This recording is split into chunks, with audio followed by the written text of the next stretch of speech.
மேலும் ஒரு அண்மை செய்தி. மத்திய உள்துறை அமைச்சர் அமித்ஷா இன்று தனது அமைச்சக அதிகாரிகளுடன் அவசர ஆலோசனை மேற்கொள்ள உள்ளதாக தகவல் வெளியாகியுள்ளது. விவரங்களை செய்தியாளர் வெங்கட்ரமணன் வழங்க கேட்கலாம். வெங்கட், வணக்கம். எப்பொழுது இந்த ஆலோசனை நடைபெற இருக்கு? இதன் முக்கிய அம்சங்கள் என்ன? முழு விவரம். நாடு முழுவதும் அதிர்ச்சி ஏற்படுத்திய டெல்லி காரை வெடிப்பு சம்பவம் தொடர்பாக இன்று மத்திய உள்துறை அமைச்சர் உயர்மட்ட அதிகாரிகளோடு ஆலோசனை மேற்கொள்ள இருக்கிறார். நேற்று தினமே அவர் இந்த சம்பவம் தொடர்பாக ஒரு விளக்கத்தை ஒன்று கொடுத்திருந்தார். சுபாஷ் மார்க் சந்திப்பு சிக்னல்ல ஹுண்டாய் i20 காரில் வெடிப்பு சம்பவம் நடைபெற்றதாகவும், சம்பவம் நடந்த 10வது நிமிடத்தில் டெல்லி காவல்துறையினர் அங்கு சென்றனர்.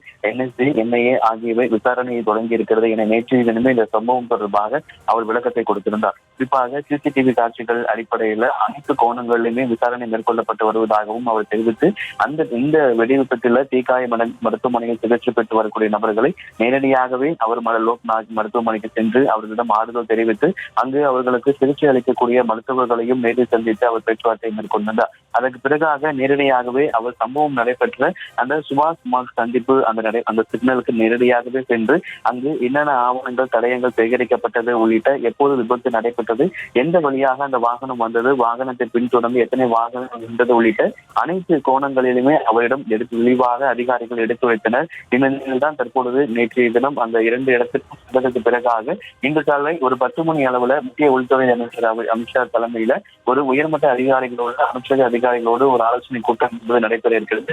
இந்த ஆலோசனை கூட்டத்தில் மத்திய பாதுகாப்புத்துறை அமைச்சர் ராஜ்நாத் சிங் உள்ளிட்ட முக்கிய துறை சார்ந்த அமைச்சர்களும் பங்கேற்பார்கள் என கூறப்பட்டிருக்கிறது. இந்த கூட்டத்துக்கு பிறகாக என்னென்ன விஷயங்கள் சேகரிக்கப்பட்டு இந்த குண்டுவெடிப்பு சம்பவம் தொடர்பாக பிரதமரிடம் முழுமையாக தகவல் எடுத்துரைக்கப்பட்டு அவர் தலைமையிலும் மீண்டும் ஒரு ஆலோசனை நடைபெறுவதற்கான வாய்ப்புகள் அதிக அளவு இருப்பதாக கூறப்படுகிறது. இந்த நிலையில்தான் நேற்றைய தினம் மருத்துவமனைக்கு சென்று பாதிக்கப்பட்ட மக்களை நேரடியாக சந்தித்ததற்கு பிறகாகவும் சம்பவம் நடைபெற்ற இடத்தில் நேரடியாக அவர் சென்று பார்வையிட்டதற்கு பிறகாக இன்று காலை டெல்லியில 10 மணிக்கு அவர் தற்பொழுது ஒரு அவசர ஆலோசனை கூட்டத்தை மேற்கொள்ள இருக்கிறார். பாதுகாப்பை எந்தெந்த இடங்களில் பாதுகாப்பை பலப்படுத்த வேண்டும், நாட்டில் மற்ற எந்த இடங்களிலும் கூடுதலாக பாதுகாப்பை பலப்படுத்த வேண்டும் உள்ளிட்ட அனைத்து கோணங்களிலுமே இந்த ஆலோசனை கூட்டத்தில் விவாதிக்கப்பட்டதற்கு பிறகாக இந்த சம்பவம் குறித்து பிரதமரிடம் அவர் எடுத்துரைத்திருப்பதாகவும் தகவல் என்பது வெளியாகி இருக்கிறது.